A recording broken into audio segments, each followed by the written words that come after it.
자, 그 다음 오른쪽에 199페이지 임차권 등기 명령. 이건 아까 한번 했죠, 그죠? 한번 읽어볼게요.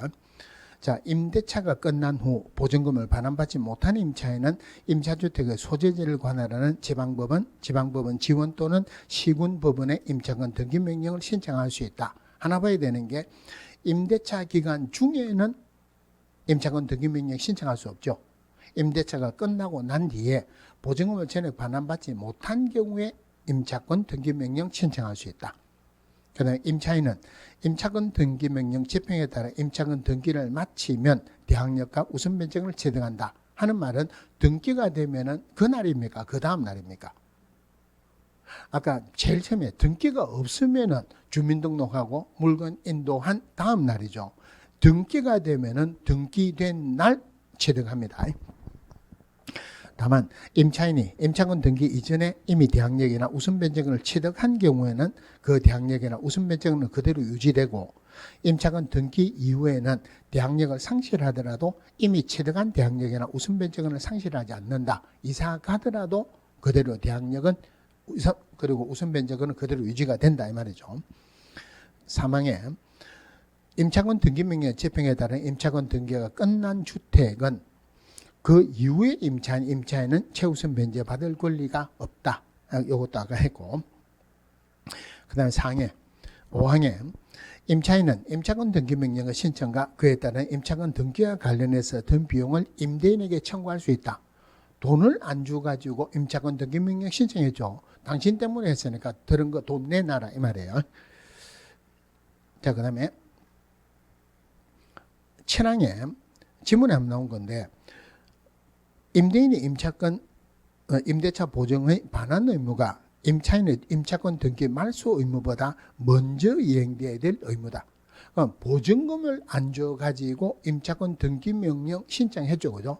그러면은 임차권 등기 명령 등기된 걸 말소를 먼저 시켜야 됩니까? 보증금을 먼저 줘야 됩니까? 보증금을 먼저 줘야지 등기를 말소시키겠죠. 그러면은 매매하면은 등기하죠. 잔금 지급하는 거하고 등기하는 것은 동시행의 요건이죠. 자, 전세권 등기를 했어요. 그럼 전세권 등기를 말소를 먼저 시켜야 됩니까? 전세금 먼저 내줘야 됩니다. 보증금을 먼저 내줘야 됩니다. 이것도 동시행의 요건이에요. 그런데 임차권 등기 명령 신청해서 임차권 등기가 된 것은 요거는 보증을 먼저 줘야지 등기 말소시킵니다. 자, 아까 최우선 변제하는 거 질문 한 번 더 할게요. 최우선 변제반은 서울에서 소액 보증금이 얼마 이하일 때입니까? 1억 5천이죠. 1억 5천만 원 이하일 때는 최우선적으로 받는 금액은 얼마까지 받을 수 있다?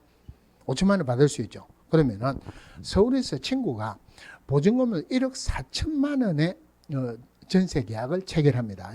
전화가 가지고 최우선 변제 받을 수 있느냐 물어보면은 있다 해야 됩니까? 있다 하면 안 됩니까? 서울에서 보증금이 1억 4천만 원의 전세 계약을 체결해요. 이거 최우선 변제 받을 수 있다 없다? 받을 수 있다 그러면 큰일 납니다. 이거 큰일 나요. 실무적으로 굉장히 중요합니다. 이게 무슨 말이냐면은 지금 서울에서 1억 5천만 원 이하일 때는 소액으로 봐가지고 5천만 원까지 최우선 변제 받죠. 그런데 이 금액이 법이 자주 바뀌었어요. 지금 우리 교재에 나오는 것도 1억 천에서 1억 5천 바뀌었죠. 그죠? 이게 한 15년 전에는 서울에서 4천만 원 이하일 때는 1,600만 원까지만 최우선 변제 받았어요. 이게 자꾸만 바뀌었죠. 그죠? 그러면은 만약에 여기에서 저당권이 설정됐다고 가정합시다. 그럼 이 저당권자는 경매 들어오면은 내보다 먼저 받아가는 것을 1억 1,600만 원을 먼저 받아간다고 인정을 합니까? 법이 바뀌어 쭉 내려가면은 5천만 원을 먼저 받아간다고 인정을 합니까? 요거 적용하는 법일 때 저당권자는 내보다 1,600만 원을 먼저 받아간다는 것을 인정을 하죠. 그러면은 지금 계약을 체결한다 하더라도 저당권 설정되어 있을 때가 이거 적용할 때 저당권이 설정되어 있으면은 요거 적용하는 게 아니고 요거 적용합니다. 무슨 말인지 알겠습니까? 최우선 변제는 누가 인정을 해야 되느냐면은 선순위 저당권자가 인정을 해야 돼요. 그러니까 선순위 저당권자가 저당권 설정됐을 때 적용되는 법이 요거라면은 지금 임대차 계약을 체결해도 요거 적용한다는 말이에요. 무슨 말인가 이해됩니까? 자, 그러면은 실무적으로 제일 간단한 거 이야기해 볼게요. 지금 대출이 꽉 막혀있죠. 저는 이해가 안 되는 게 주택담보대출을 막는 것은 어느 정도는 이해가 돼요. 전세대출하는 거 막는다. 이거는 이해가 안 됩니다. 큰일 났죠. 지금 난리가 났어요. 전세 계약을 체결해 놓고 잔금 지급하는 날 전세 대출을 이렇게 해가지고 보증금을 주죠. 대출이 막혔어요. 그럼 이 사람 어찌 해야 됩니까? 아무런 말도 없습니다. 그래 놓고 뭐 밑에 다른 데 새마을금고나 이런 데도 제2금융권도 막아라 이래. 그러니까 반발이 심하니까 그는 슬쩍 빼버렸어요. 대출 한도가 있는 은행에 가가지고 대출을 해라 이랬어요. 하여튼 지금 그 은행에 담보대출하는 게 지금 몇 프로까지 할 수 있어요? 주택담보대출이 50%까지 할 수 있죠. 그러면은 그 집 가격이 10억 원이에요. 얼마까지 대출 받을 수 있습니까? 5억, 죽었다 깨도 5억 대출 못 받습니다. 무슨 말이냐면은, 자, 집이 있죠, 그죠? 방이 3개라고 가정합시다. 방이 3개다 그러면 집주인이 방 하나 살죠. 요거 임대차 계약 체결하고 임대차 계약 체결할 수 있죠. 전세권자는 이거 예상이 되죠. 5억에서 요거에 대한 최우선 변제 빼고, 요거에 대한 최우선 변제 빼고 빌려줬습니다. 이해됩니까? 최우선 변제는 저당권자가 예상할 수 있는 거는 예상할 수 있을 때만 최우선 변제 인정이 돼요. 이거 대출 저당권자가 틀림없이 이거 임대차 계약 체결할 수도 있죠. 그러니까 5억 원에서 요거 최우선 변제 2개 빼고 빌려준다는 말. 물론 요게 보험으로 해결되는 경우도 있지만 원래 취지는 이거예요. 자, 오른쪽에 8번에 존속 기간, 임대차 기간이에요. 기간을 정하지 아니하거나 2년 미만으로 정한 임대차는 그 기간을 2년으로 본다. 다만 임차인은 2년 미만으로 정한 기간의 유효함을 주장할 수 있다. 자, 그러면은 1년 계약을 체결할 수 있습니까? 없습니까? 1년 계약을 체결할 수 있죠. 그러면 임차인은 1년 만에 나가겠다 할 수 있다는 말이에요. 그리고 또 임차인은 법에서 2년을 보장하니까 2년 살겠다 할 수도 있다 이 말이에요. 임차인은 2년 미만의 기간의 유효함을 주장할 수 있습니다. 자, 그러면은 2년 계약을 체결했어요. 임차인은 1년 만에 나가겠다 할 수 있다 없다? 할 수 없습니다. 이건 안 돼요. 왜냐하면은 2년 계약을 체결하고 1년 만에 나가겠다 하는 말은 2년 계약을 체결하고 하루 만에 나가겠다 할 수 있다는 말이랑 똑같죠. 그러면 임대인은 보증금 받아가 다른 데 못 쓰고 항상 가지고 있어야 되죠. 그럼 2년 계약을 체결하면은 2년 계약을 체결하고는 1년 만에 나가겠다. 이거는 원칙적으로 안 돼요. 자, 그러면은 자, 갑을 임대인으로 을을 임차인으로 한 임대차 계약을 2년 체결을 했어요. 을이 1년 만에 나가겠다. 그럼 갑은 좋아합니까? 안 좋아합니까? 갑은 좋아하죠. 왜냐면은 이 사람이 계약 체결될 때 보증금하고 최근에 보증금이 엄청나게 올랐죠. 그러면은 이 사람이 2년 계약을 체결했다. 그러고 난 뒤에 1, 2년 안에서 계약갱신 요건이 있죠. 총 4년 섭니다. 설 수 있죠. 그죠? 1년 만에 나가겠다. 그러면은 지금 새로 계약을 체결하면은 보증금 훨씬 많이 받아서 살 수 있죠. 그래서 심지어는 이렇게까지 합니다. 지금 계약을 체결하는데 계약갱신 요구 안 하고 내가 다른 사람을 좀 받으면 안 되겠느냐. 임차인은 자기가 있는 동안 딴 데 못 가죠. 그러면은 임대인이 하는 말이 다른 사람 들어갈 때 하자. 대신에 당신 나갈 때 내가 500만 원 줄게. 그래가지고도 현실적으로 많이 하고 있어요. 자, 그래가지고 병하고 갑하고 새로 임대차 계약을 체결했어요. 기업공개에서는 병하고 한 명 누구에게 중개보수 받습니까? 집주인이고 세입자예요. 2년 계약을 체결했는데 1년 만에 나가겠다 해서 계약을 체결했죠. 누구에게 보수받아야 됩니까? 법은 명확합니다. 거래 당사자에게 받는 거 맞죠? 거래 당사자는 갑하고 병입니다. 보수는 갑에게 받아야 돼요. 실제로 법으로서는. 그런데 문제는 뭐냐면은 을이 갑에게 보수 주라 그러면 갑이 하는 말이 그러면은 나 안 할란다. 2년 계약을 채우고 1년 만에 나가겠다는 인정 안 한다. 계약 2년 동안 살아라 하면은 을은 할 수 없죠. 원래는 갑이 줘야 되는데 현실적으로는 을이 내죠. 법적으로는 갑이 내야 되는 거 맞아요. 현실적으로는 을이 내는 겁니다. 자, 동그라미 2번에 임대차 기간이 끝난 경우에도 임차인이 보증금을 반환받을 때까지는 임대차 관계가 존속되는 것으로 본다. 반환받을 때까지는 임대차가 존속되는 것으로 본다. 그러면은 이럴 때는 차임은 내야 됩니까? 안 내야 됩니까? 자, 보증금 반환받을 때까지는 자기가 그대로 나가면 안 되죠. 그죠? 대항력을 유지하기 위해서 그 집에 살고 있어야 되죠. 차임은 내야 된다? 안 내야 된다? 차임 내야 되죠. 그런데 임차인이 하는 말이 뭐라냐면은 내가 여기 살고 싶어서 사는 게 아니고 보증금을 안 줘가지고 할 수 없이 살고 있는데 왜 차임을 내느냐? 그래 할 수 있죠. 차임 내야 됩니까? 안 내야 됩니까? 안 내면 안 돼요. 무슨 말이냐면은 임대차의 요소가 두 개가 있죠. 물건의 인도, 차임의 지급 요소가 두 개죠. 차임의 지급이 없으면 임대차 성립을 안 합니다. 임대차 성립을 안 하면은 주택임대차법법, 상가임대차법법 적용을 못 받는단 말이에요. 우선 변제, 최우선 변제 아무것도 못 받습니다. 그래서 보증금이 반환받을 때까지 임대차는 존속하는 것으로 본다 하는 말은 차임은 내야 된다 이 말이에요. 자, 법정갱신. 임대인이 임대차 기간이 끝나기 6개월 전부터 2개월 전까지의 기간에 임차인에게 갱신 거절 또는 조건의 변경을 하지 않으면은 갱신하지 아니하겠다는 뜻의 통지를 하지 않은 경우에는 그 기간이 끝난 날에 전 임대차와 동일한 조건으로 다시 임대차한 것으로 본다. 임차인이 임대차 기간이 끝나기 2개월 전까지 통지하지 아니한 경우에도 또한 같다. 이번에 자, 법정 갱신된 경우 임대차의 존속 기간은 2년으로 본다. 다만 이의 차임액에 달하도록 차임을 연체하거나 그 밖의 의무를 현재 위반한 임차인에 대해서는 법정갱신을 적용하지 않는다. 앞에 이제 넘어가서 계약이 갱신된 경우, 이제 법정갱신된 경우 임차인은 언제든지 임대인에게 계약 해지를 통지할 수 있다. 해지는 임대인이 그 통지를 받은 날로부터 3개월이 지나면 효력이 발생한다. 이거 잠깐 볼게요. 자, 계약기간이 여기에 끝납니다.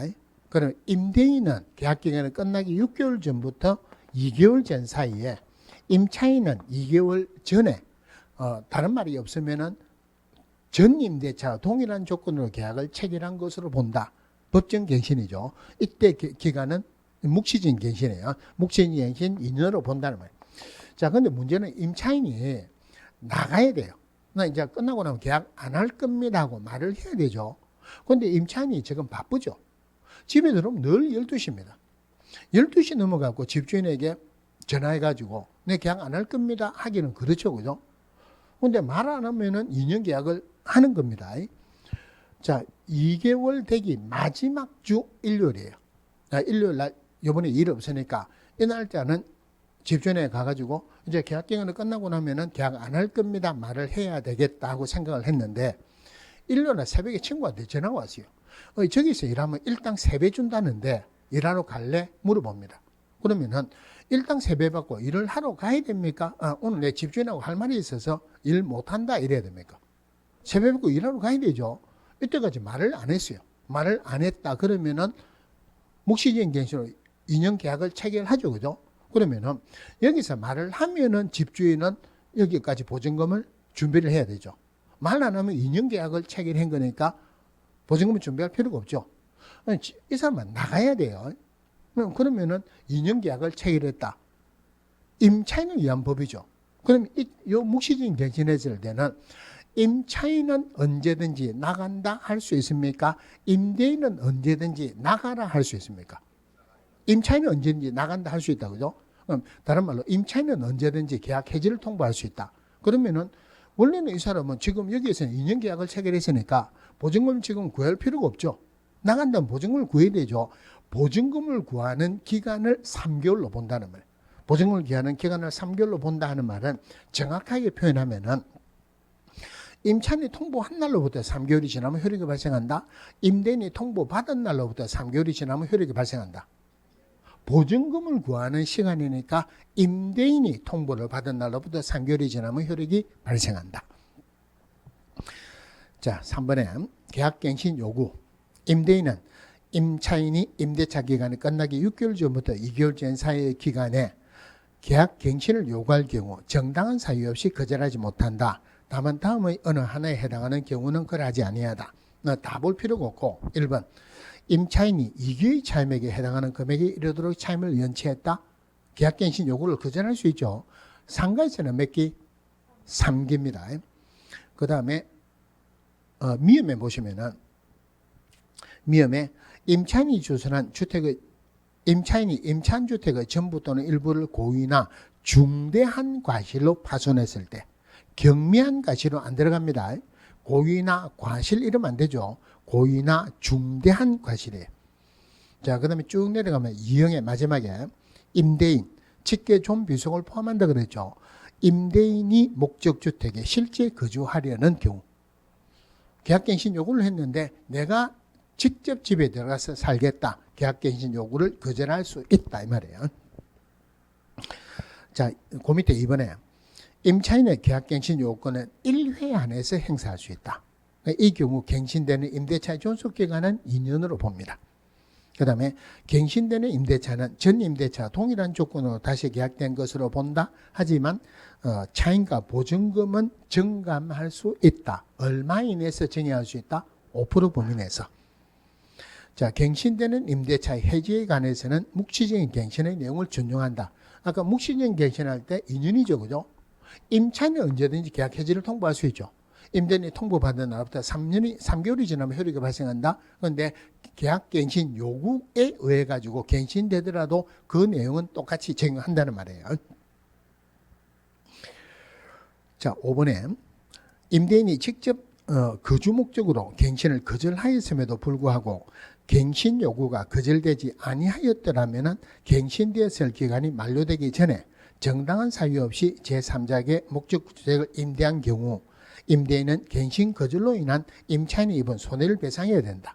쉽게 이야기하면 갱신 요구를 했어요.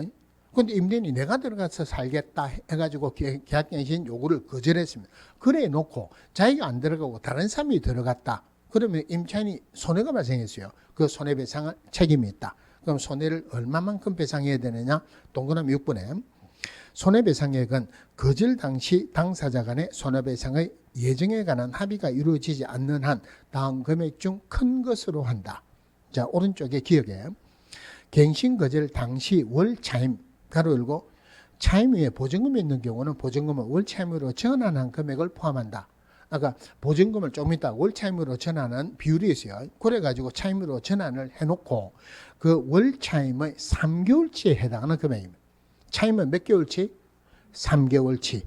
자, 그 다음에 니은에 임대인이 제3자에게 임대하여 얻은 환산 월 차임과 갱신 거절 당시의 환산 월 차임 간의 차액의 2년분에 해당하는 금액. 이거는 외우지 마세요. 의미만 생각해 보세요. 자, 지금 임차인이 월 100만 원 주고 있어요. 그런데 계약갱신 요구를 했는데 거절을 했습니다. 자기가 들어온다고. 그래 놓고 안 들어오고 다른 사람이 들어왔어요. 그럼 지금 월 100만 원 주고 있으면 다른 사람이 들어오면 100만 원 받겠습니까? 100만 원보다 더 많이 받겠습니까? 더 많이 받겠죠. 150만 원에 받는다고 가정합시다. 그럼 지금 이 사람은 100만 원 주고 있다가 나가죠. 나가가지고 얼마 줘야 됩니까? 다른 사람이 150만 원에 들어온다는 말은 이 사람도 똑같은 집에 들어가면 150만 원에 줘야 된다 이 말이에요. 그럼 한 달에 얼마 손해봐요? 50만 원 손해봤죠. 얼마 동안 손해봅니까? 기본적으로 2년 계약을 체결한 2년 동안 손해봤죠. 그러니까 지금 내가 주는 거하고 새로 들어온 사람에게 받는 게 내가 손해보는 거죠. 그게 몇 년치? 2년치. 두 개 중에 하나 보세요. 월 차임에 몇 개월치? 3개월치. 또는 자기가 손해본 거에 몇 년치? 2년치 중에서 큰 거 줘야 된다. 작은 거 줘야 된다. 임차인을 위한 보호하는 법이니까 그중에서 큰 거 손해배상해야 된다. 차임 등의 정감 청구권. 당사자는 약정한 차임이나 보증금이 조세공과금 그 밖의 부담의 증감이나 경제사정의 변동으로 인해서 상당하지 않게 된 때는 정감을 청구할 수 있다. 자, 정액은 약정한 보증금 또는 차임액의 20분의 1을 초과하지 못한다. 5%죠. 그죠? 차임 또는 보증금의 정액이 있은 후 1년 이내에는 이를 하지 못한다. 정액이 있은 경우에는 1년 이내에 못하는데 감액하고 난 뒤에는 1년 규정은 없습니다. 그 다음에 첫 번째 줄에 20분의 1을 초과하지 못한다. 정액은 5% 초과를 못하는데 감액은 5% 초과할 수 있어요.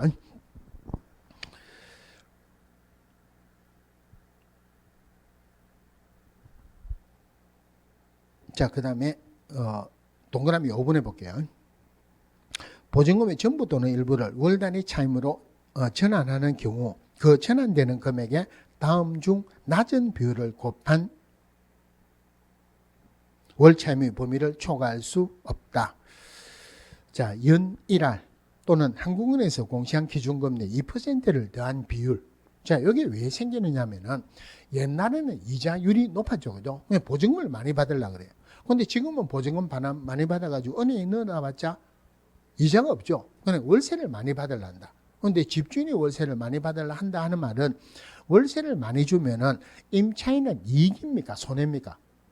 손해죠. 그래서 보증금을 월세로 전환할 때 이자율을 딱 정해놨어요. 그러면은 이자율이 두 개 중에 하나죠. 연 1할 또는 한국에서 제시한 기준금리의 2%를 더한 비율 중에서 낮은 것을 초과할 수 없다. 그럼 지금 한국은행에서 공시한 기준금리가 0.5%에서 0.75%로 어젠가 올라갔죠. 그럼 이거는 우리 시험 범위가 아니니까 문제에서 주어집니다. 그런데 이거 오면 조심해야 되는 게 딱 하나가 있어요. 자, 연 1할이에요. 연 1할이면은 몇 퍼센트입니까? 0.1이죠. 0.1이면 10%죠. 똑같죠, 그죠? 자, 나머지는 기준금리를 0.5%로 줬다고 봅시다. 0.5% 플러스 2%죠, 그죠? 그러면은 몇 퍼센트예요? 2.5%죠. 2.5%는 0. 얼마입니까? 10%가 0.1이면 2%는 0.025죠. 이거는 계산하기 나름인데, 그러면 이런 문제가 한번 나왔어요. 자, 보증금이 1억 원인데 보증금을 7천만 원 낮추고 3천만 원을 월차임으로 받을 때 임차인이 받을 수 있는 월차임 최고 금액은 얼마냐? 그럼 3천만 원에 0.025 곱하면 되죠, 그죠? 3천만 원에 0.025 곱하면은 답이 나옵니까? 안 나옵니까? 답이 안 나옵니다.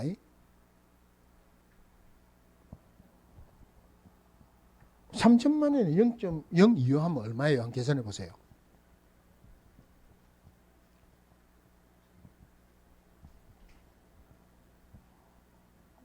얼마예요?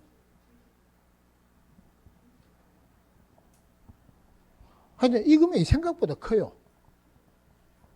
뭐를 조심하셔야 되느냐면은 이자율은 연이자예요. 이자율은 연이자예요. 월 차임이 얼마냐 하는 말은 이거 그대로 하면 됩니까? 안 됩니까? 나누기 12 해야 되죠. 여기 문제의 핵심이에요. 이자율은 연이자다 계산해가지고 나누기 12 해야지 월 차임이 나오죠. 하여튼 하는 것은 연 1할 아니면 기준금리의 2%를 더한 것 두 개 중에 낮은 것을 초과할 수 없다. 자, 주택 임차권의 승계. 특별히 문제가 될 건 없어요. 임차인이 상속인 없이 사망한 경우에는 그 주택에서 가정 공동생을 하던 사실상의 혼인관계에 있는 자가 임차인의 권리와 의무를 생겨한다. 그럼 여기서 가정 공동생활을 하는 사실상의 혼인관계에 있는 자 하는 말은 정상적으로 결혼을 해가지고 호적에 올라갔다는 말입니까? 안 올라갔다는 말입니까? 안 올라갔죠, 그죠? 그럼 이 사람에게는 상속됩니까? 안 됩니까? 상속이 안 되죠.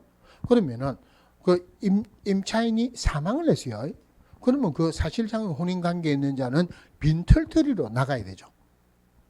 이 사람도 보여줘야 되겠죠. 그래서 이 사람이 이제 승계를 합니다. 문제는 뭐냐면은 승계를 한다는 말은 보증금을 자기가 받아가면 되죠. 보증금은 권리를 승계하면은 의무도 승계해야 되죠. 보증금 받는 것보다 빚이 훨씬 많다. 승계해야 됩니까? 안 해야 됩니까? 안 해야 되죠. 그래서 그 밑에 3번에 임차인이 사망한 후 1개월 이내 임대인에게 승계 대상자가 반대 의무를 표시한 경우는 승계하지 않는다. 1개월 요거 정도만 보시면 돼요. 자, 표준 임대차 계약서 넘어가서 주택 임대차 계약을 서면으로 체결할 때는 법무부 장관이 국토교통부 장관과 협의해서 정한 표준 임대차 계약서를 우선적으로 사용한다. 요거는 누굽니까? 법무부 장관. 이것만 보시면 돼요. 나중에 한꺼번에 정리해 드릴게요. 자, 그 밑에 거 주택임대차 분쟁조정위원회 중개사법에서 문제 나올 가능성은 없습니다. 자, 오른쪽에 상가임대차보호법. 상가임대차법은 주택임대차법은 똑같습니다. 다른 것만 보시면 돼요.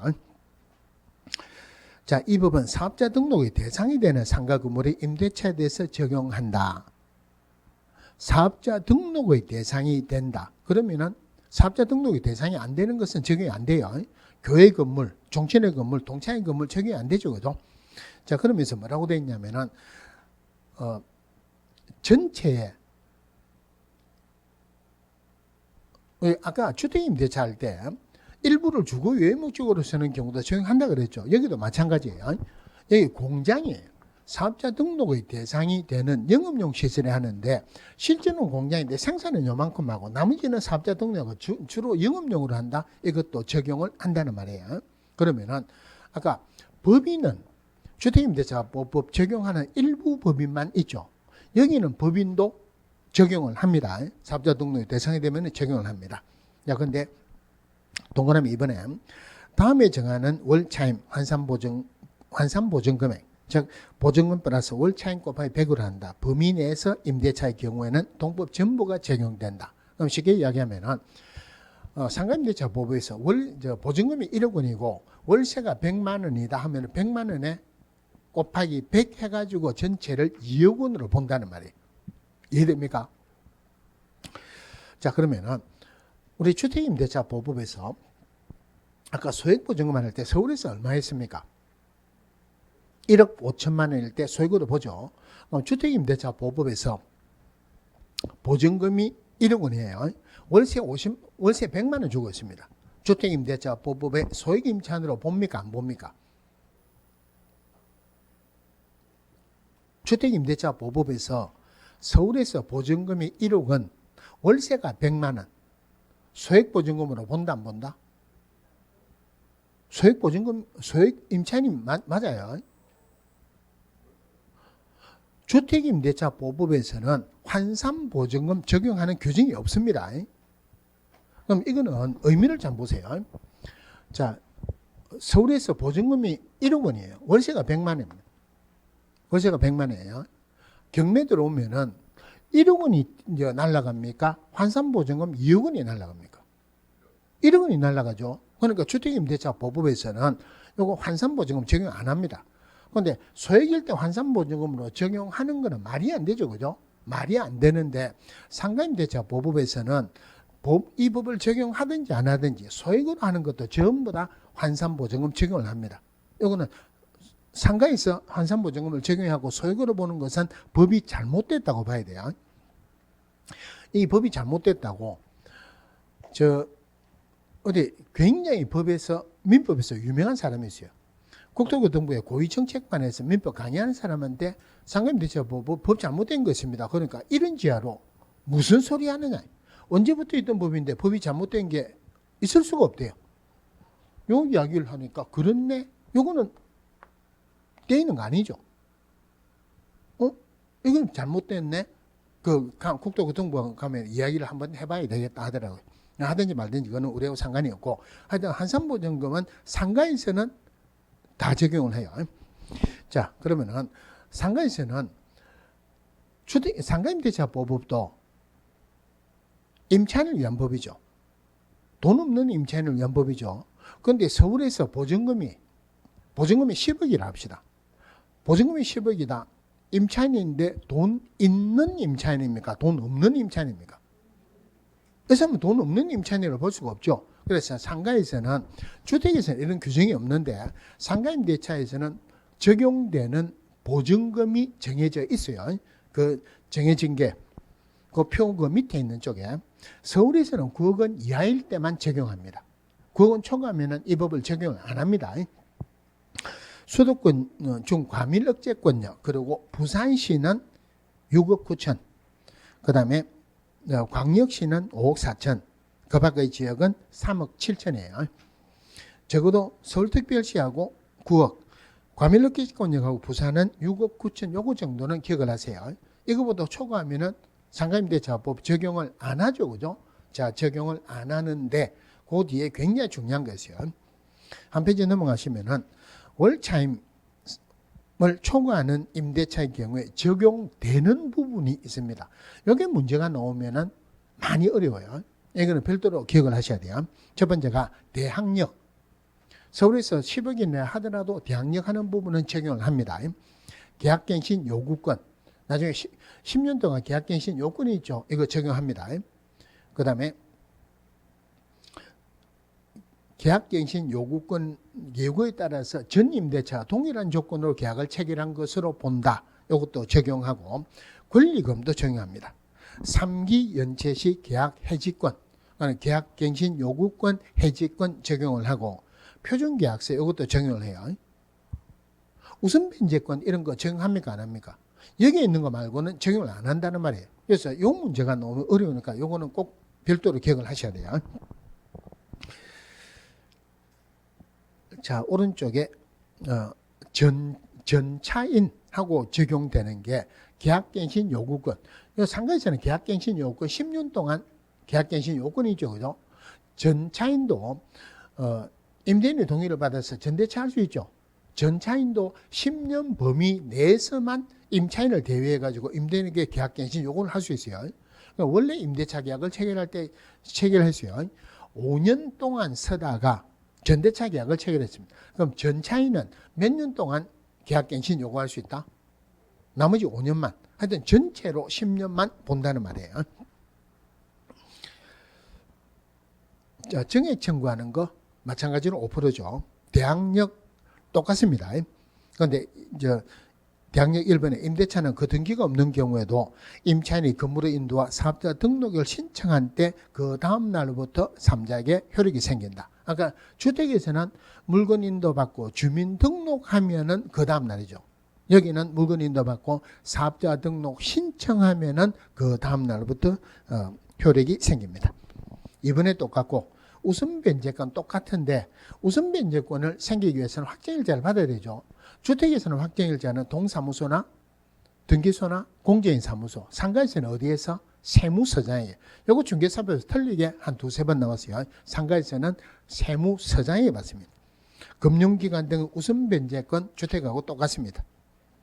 그다음 오른 한 페이지 넘어가시면은 확정일자 이것도 똑같고 소액임차인 이건 금액은 다르죠, 그죠? 자, 소액임차인 2분의 1 범위 내에서만 최우선 변제해 준다는 것은 똑같은데 207페이지에 소액임차인이 되는 금액은 서울에서는 얼마요? 6,500 이하. 그 다음에 과밀 억제권역은 5,500 이하. 요 두 개만 기억을 하세요. 소액임차인일 때 최우선 변제해 주는 금액은 아까 나왔죠, 그죠? 곱하기 3분의 1 해가지고 100만 단위로 올림입니까? 버림입니까? 이건 원래는 올림이에요. 그런데 주택임대차에서는 숫자가 올라갔죠. 올라갔으니까 최우선 변제해 주는 금액은 100만 단위 밑으로는 버림이에요. 그런데 여기도 소액임차인이 서울에서 6,500 이하다. 환산보증금 한다는 말이에요. 그럼 서울에서 보증금에다가 월세 곱하기 100 해가지고 6,500 이하짜리 상가가 현실적으로 있습니까? 없습니까? 현실적으로 없죠. 그러니까 문제로서는 이거는 현실성이 없으니까 문제는 별로 잘 안 나온다는 말이에요. 자, 넘어가서 임대차 기간 똑같은데 아까 주택은 2년, 임차인은 2년 미만의 기간의 유효함을 주장할 수 있다. 상가에서는 1년인데 임차인은 1년 미만의 기간의 유효함을 주장할 수 있다. 계약갱신 요구권 똑같은데 똑같은 게 아니라 여기는 6개월부터 1개월이에요. 주택에서는 2개월이죠. 자, 내용은 똑같은데 틀린 것. 아까 몇 개의 달을 연체했을 때 3기, 주택에서는 2기죠. 나머지는 다 똑같고 차임 증감 청구권 오른쪽에 비교하세요. 주택에서는 아까 5%죠. 상가에서도 5%입니다. 그 다음에 조구할 때 보증금을 월차임으로 전환할 때 주택에서는 연매달, 연일할 또는 기준금리의 2%를 더한 것. 상가에서는 연일할 2푼 또는 기준금리의 4.5배를 곱한 거예요. 구분하셔야 돼요. 주택에서는 기준금리 플러스 2%, 상가에서는 기준금리 곱하기 4.5 구분하세요. 자, 그 다음에 권리금입니다. 자, 권리금 받을 때 자, 갑하고 을하고 임대차 계약을 체결했어요. 새로운 임차인이 들어옵니다. 권리금은 누가 누구에게 주는 겁니까? 병이 을에게 권리금을 주죠. 그죠? 권리금 계약은 임차인하고 새로운 임차인이 되려는 자의 계약을 권리금 계약이란다. 자, 제일 밑에 동그라미 1번 기억에 임대인은 임대차 기간이 끝나기 6개월 전부터 6개월 전 기억을 하시고 임대차 종료 시까지 다음에 해당하는 행위로 권리금 계약에 따라 임차인이 신규 임차인이 되는 자로부터 권리금을 지급받는 것을 방해해서는 안 된다. 한마디로 임대인은 임차인이 권리금 받는 거 못 받게 하는 거 하지 마라. 그래만 생각하시면 돼요. 박스 안에 임차인이 주선한 신규 임차인이 되는 자에게 권리금을 요구하거나 임대인이 요구한다 이 말이에요. 그리고 수수하는 행위. 임대인이 요구한다. 임대인이 권리금을 받는다는 말은 임차인이 권리금을 못 받는다는 말이죠. 그거 하지 마라. 임차인이 주선한 신규 임차인이 되는 자로 하여금 임차인에게 권리금을 지급하지 못하게 하는 행위 하지 마라. 임차인이 주선한 신규 임차인이 되는 자에게 상가 건물에 관한 조세 공과금, 주변 상가 건물의 차임 및 보증금, 그 밖의 부담에 따른 금액에 비추어 현재의 고액의 차임과 보증금을 요구하는 행위. 이 말입니다. 갑하고 을하고 계약을 체결하고 을이 병을 찾았어요. 권리금 받는데 지금 현실적으로 보증금이 한 5억이라고 가정합시다.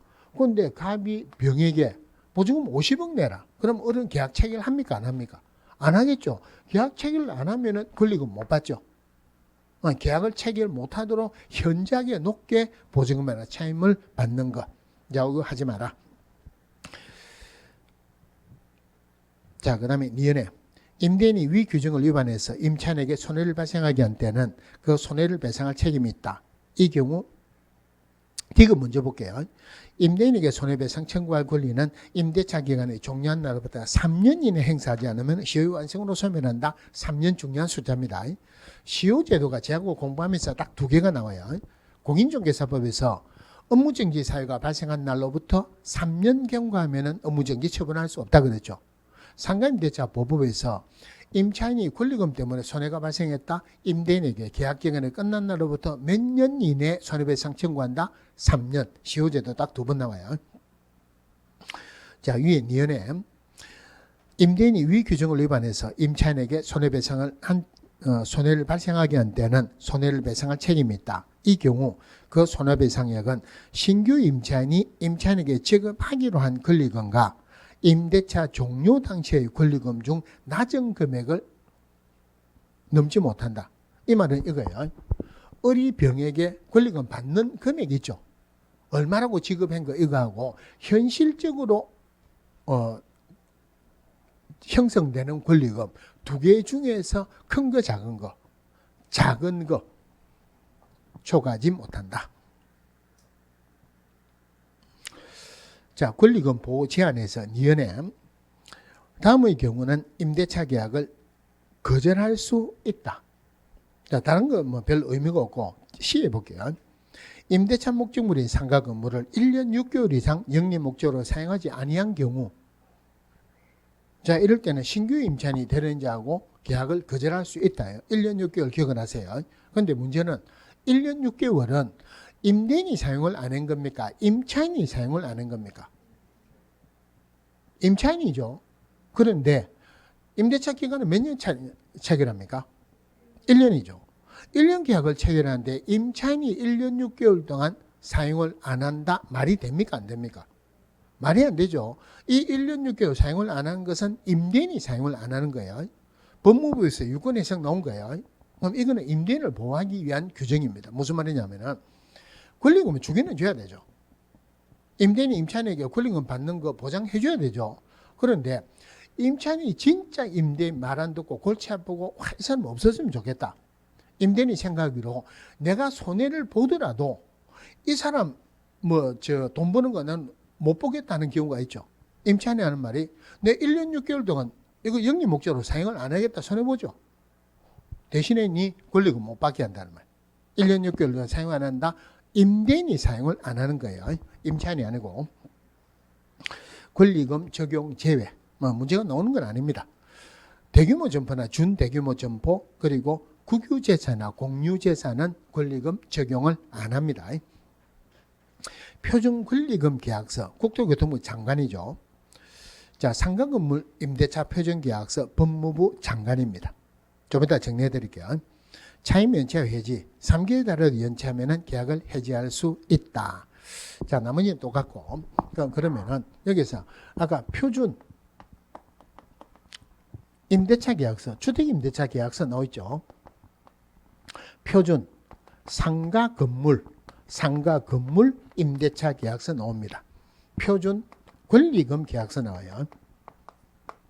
그리고 권리금 어쩌고 저쩌고 이것도 나옵니다. 그러면은 자, 요거 우리가 일반적으로 우리 법이 상가 건물 임대차 보호법 이래요. 그러면 보통 우리가 상가 건물 임대차 보호법이랍니까? 상가 임대차 보호법이랍니까? 상가 임대차 보호법 그러죠. 이 건물 이거 건물 빼버리세요. 표준 상가 건물 임대 계약서 할 때 건물 빼버리세요. 빼고 나면은 권리금만 기억이죠. 권리금만 기억이니까 기억으로 시행하는 국토교통부 장관이고 나머지는 법무부 장관이다. 이렇게 보시면 되고 문제가 틀리게 나올 건 없습니다. 자, 여기까지 여러분들 한번 읽어만 보면 될 거 제가 대신 읽어드렸어요. 그런데 굳이 외워야 될 거는 별로 없죠. 그죠? 그러면 잠시만 쉬다가 문제를 다 풀기는 어렵고 문제 몇 개만 풀기로 하겠습니다. 잠시 쉬다가 볼게요.